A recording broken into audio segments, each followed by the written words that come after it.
It is September 7. Yesterday, Russian forces launched a ballistic missile strike on the city of Kostyantynivka, which is located just a few miles from the front line in the Donetsk region of Ukraine. 17 people lost their lives in this tragic event, shoppers and sellers at the local market, while dozens more were injured. I have a deep familiarity with this market. I visited it many times after the start of a full-scale Russian invasion, when my unit was stationed on the Bakhmut front. Kostyantynivka was the closest town to our positions. We went there to buy food. They sold the best kebabs in the world and really sweet local apples. We also bought there spare parts for our vehicles, warm socks and everything else needed for war. For several years now, Kostyantynivka has been a town on the front line. After their initial, albeit limited, invasion of Ukraine in 2014, the Russians briefly captured the town, but they were eventually pushed out.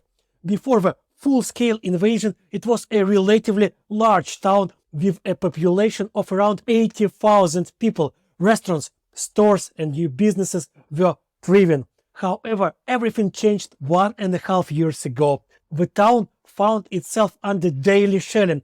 I vividly remember my stay there last winter. Explosions were heard every few hours. The Russians were systematically destroying civilian infrastructure, trying to make the town uninhabitable, forcing people to leave with the intention of capturing the ruins and reporting another concrete settlement. I want you to understand their strategy. Bombing cities, destroying infrastructure and creating a dire humanitarian catastrophe is what the Russians refer to as helping the people of Donbass. Russians officially claimed Kostyantynivka along with the entire Donetsk region as their territory and even made changes to their constitution to include it.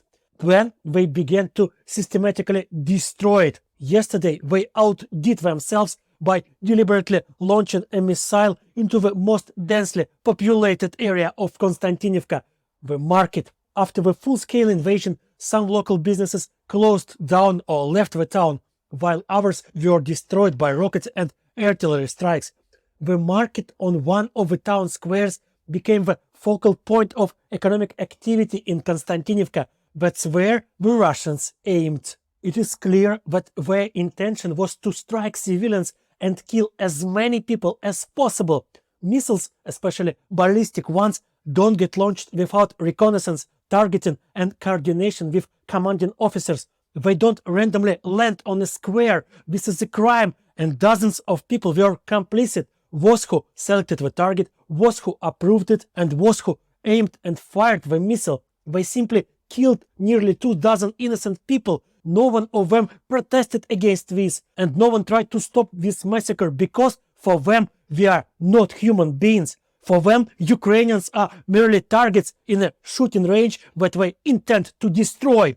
Kostyantynivka is just one example of how Russians view us. There are many Kostyantynivkas throughout Ukraine, numbering in the hundreds. Rockets, shells and drones rain down on peaceful towns and villages every day. There hasn't been a single place where I served since the beginning of this full-scale war that hasn't been targeted by deadly Russian gifts. This is a war of annihilation with no other objective for the Russians except our complete destruction. Yes, it's the 21st century, it's Europe, and yet we are facing the war of extermination against an entire nation. It seems to me that somewhere along the way civilization failed.